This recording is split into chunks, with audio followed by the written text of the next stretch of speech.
Hi, welcome to Batters Up. This is Team Spicy Boys bringing you our round 3 of our local Friday Night tournament.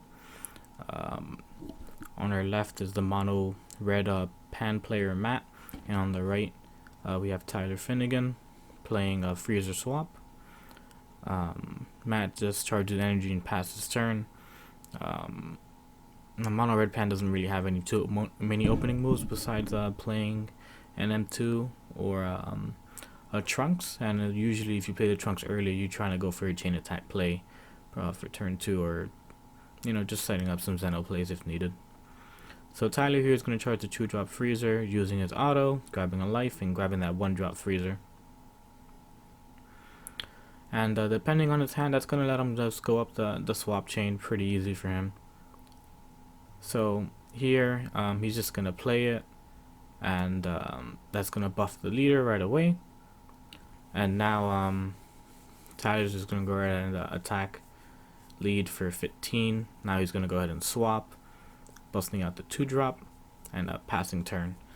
Now that's kind of a scary thing to do there, because he did leave his 1-drop on the board, and if Matt had the after image, he could have just after image, killing Tyler's swap play off. So yeah, just minor things like that could really cost you the match. But here we have Matt just going and charging the 1-drop Trunks, and he's going to go into the Your Pal Yamcha, giving him a counter, putting him at 20. So if he doesn't whiff here, he's going to get quite a good advantage out of there. And he grabs another Your Pal Yamcha, considering the other two was I think that was a Deborah and a Vegeta. And Your Pal Yamcha can only go ahead and grab humans, or Earthlings. And he's gonna go ahead and attack with lead here. And let's see. And Tyler's just gonna take it there. So Tyler not in a too bad of a spot. He can definitely, with the way his hand is, he can actually get a 5-drop out if he does have it. The line of play would have to be he would go ahead and take a life from his leader. And let's see, actually he does so. He takes the life, and he's going to add the SCR to his hand. But anyway, so what he would have to do is attack with the 2-drop, swap out to the 3-drop, awaken, putting him back at 2 standing energy.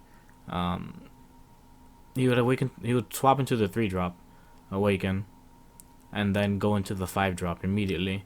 But he's just gonna go ahead and play the 1-drop here. I don't think he has those cards in his hand, but if he did, he could have really gotten a devastating double strike crit out. So here he's gonna buff the lead and just immediately awaken. And so Matt here is tapped out, so this could be a really big turn for Tyler in terms of how much damage he could do, or if Tyler just wants to play controlling enough. So here he's going to attack the Your Pal Yamcha, and that's 20 to 15. And no combos on Tyler's end. Matt's just going to let that just go to the drop.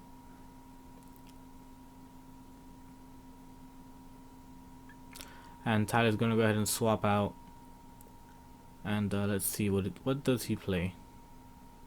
Oh, he swaps into nothing. So interesting that he decides to swap into nothing there. What he could have done was just attack with the 2-drop first, and if he has a 3-drop, he could swap into it, which it looks like he does. So he could have swapped into the 3-drop and had the one. And pretty much had the 1-drop swap into the 2-drop, giving him more attacks. But the thing is, like, if Tyler was also playing it a more conservative style, trying not to let the pan awaken, that's also valid. Just something a little cute you can do though, if you do have both those swap options on board. Definitely get the most bang for your buck there. So Matt's gonna go right ahead, and he's gonna play the 1-drop Trunks, immediately going into the chain attack.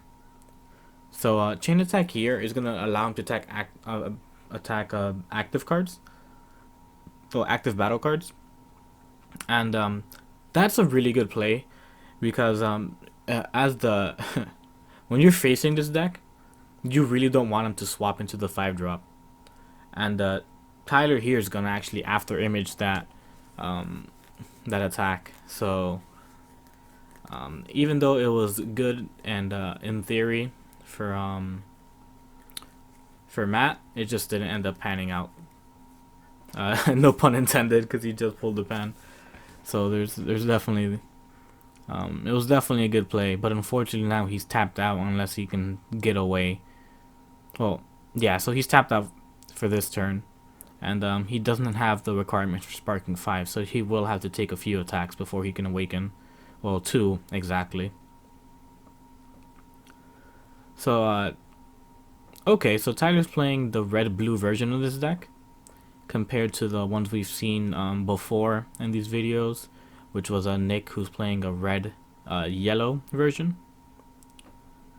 So alright, Sensu being a really good card extender, especially for for the swap plays, since they cost 1 to 2 mana, and that's you know, it's gonna be really good for him.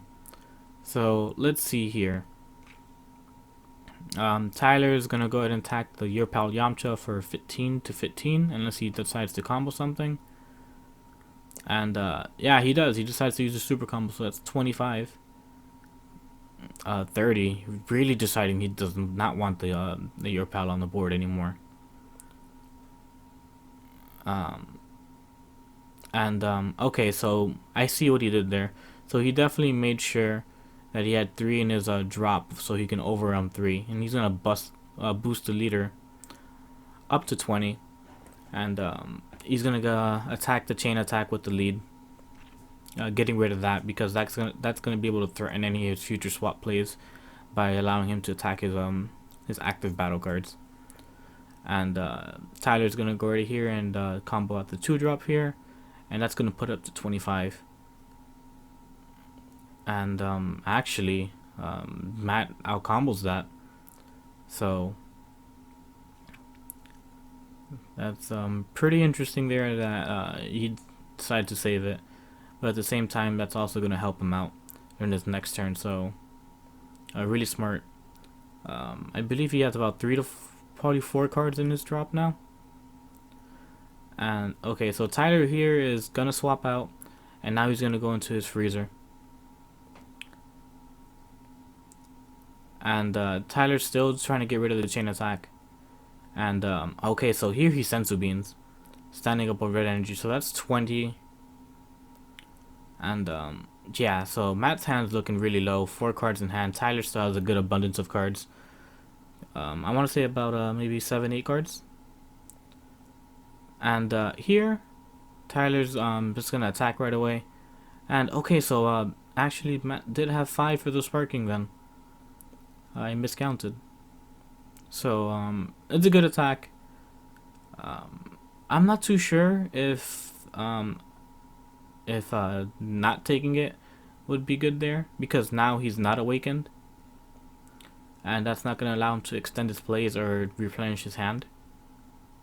So here he plays the Time Patrol Trunks, and this is a good interaction between both cards here. So the thing is, oh, actually, Tyler's just gonna go ahead and use his freezer ability to negate that. And yeah, so Matt definitely jumped the gun, didn't have Tyler's permission to do so. And okay, so here he taps 3, and he plays the Fearless Pan, bumping his leader to 15, double strike, and no combos, and he's just gonna after image that attack, and he's gonna -10 the Time Patrol Trunks because the Fearless Pan does have barrier. And yeah, that's just a 10, so unless he combos a card here, there's really not a way that would work out. And I guess he does figure that out there.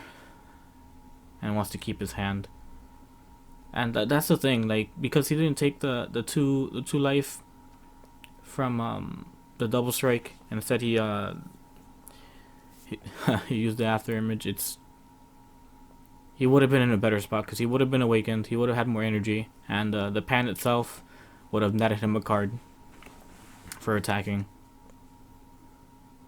So let's see what Tyler ends up doing here for his turn. So he's gonna charge the Zarbon there.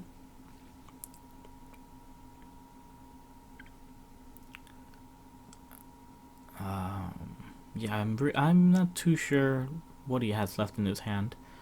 So alright, he's just gonna hit him again with this again with another overrun card, boosting his leader up to 20 and attacking Pan. So my thing is here is that anytime you can bring your opponent down from 5 to 3, you should always do it before bringing them to 4, because at 4 is usually the majority of leaders can awaken. But Tyler here actually just going for the double strike here. So very cheeky of him to do so, because this way he plays around if Matt had a negate. And yeah, so really good stuff. But now Matt does get 2 extra cards there. And now he's just going to use the blocker effect of Pan to save himself from the double strike crit. Oh, and he's going to combo out. So that's 25, 25. And he's going to use the Vegeta. Out comboing, Pan auto, boosting the Vegeta by 5, making it 20, letting him draw a card. And now he's attacking the Pan again. So that's 15 to 15. And Tyler combos plus 5, so that's 20 now. And Matt doesn't have too much combo power. He actually has a good amount of Zenos in his hand. So, oh, okay, so here awakens he and taps, and then he plays another Vegeta there.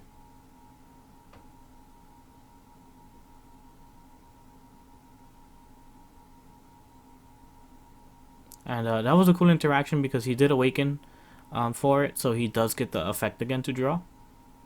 And that's gonna put his pretty much put the board state really good for his following turn. And Tyler here is gonna go right ahead and do some more swap plays, and just immediately just go into the 2-drop. And let's see what he's attacking here. And Tyler's super comboing, but I'm not sure what he's attacking. It could be one of the Vegetas, but it looks like it's the Pan because Matt did play a card on top of it. So right now that's 25 to 25. So Matt has to combo out another card, and he gets rid of the Ginyu there.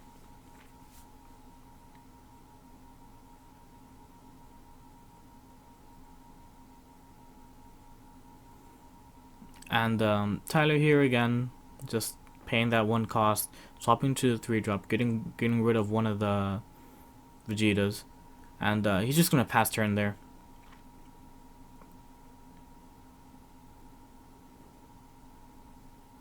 All right, so Matt here charges the Zeno, and let's see what does he do. All right, so he's just gonna attack lead to lead here. So that's a 15 to 15, auto draw a card. And does Matt decide to combo out?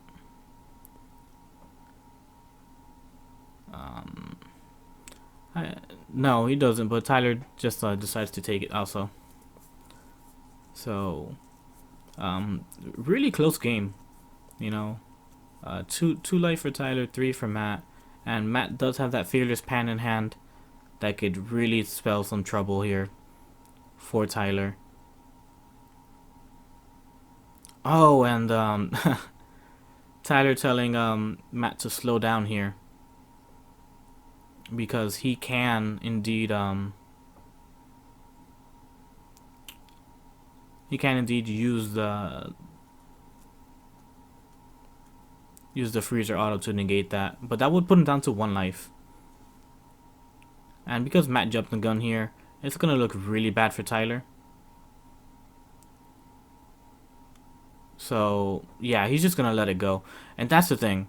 And I feel like that's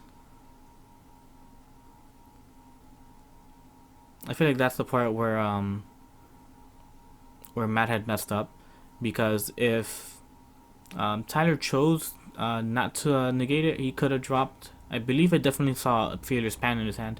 He could have dropped that and really threatened Tyler's board presence. So here he's gonna go ahead and they're both players are gonna put their boards in their hand and draw their 5 cards.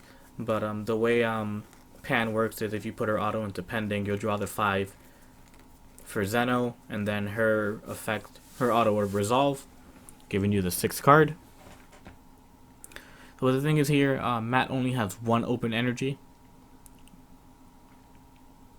so there's really not much you can do on this following turn. Well, actually not for the remaining of this turn. The remainder, and that's gonna be 20 to lead, and he's gonna combo out the Fearless Pan, so that's 25 actually to lead, and Tyler's gonna take it. And alright, yeah, so he just passes over. So, ooh, I feel like this is pretty scary stuff going on here.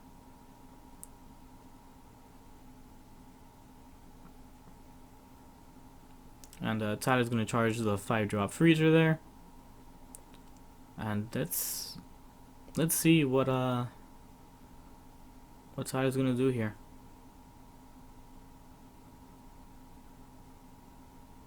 Okay, so here he plays a Cronoa just to draw a card.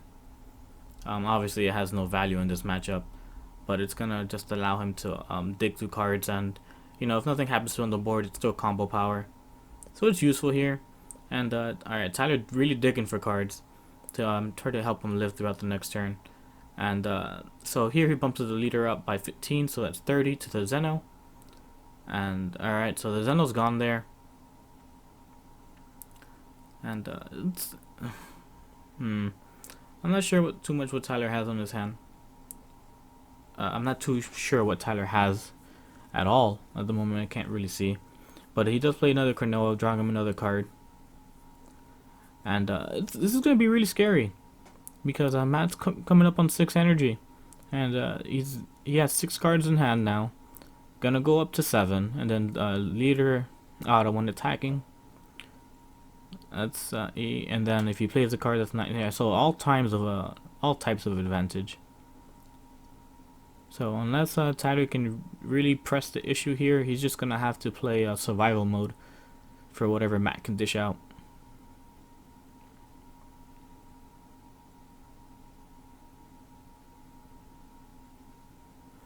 And alright, yeah, so Tyler does pass turn here.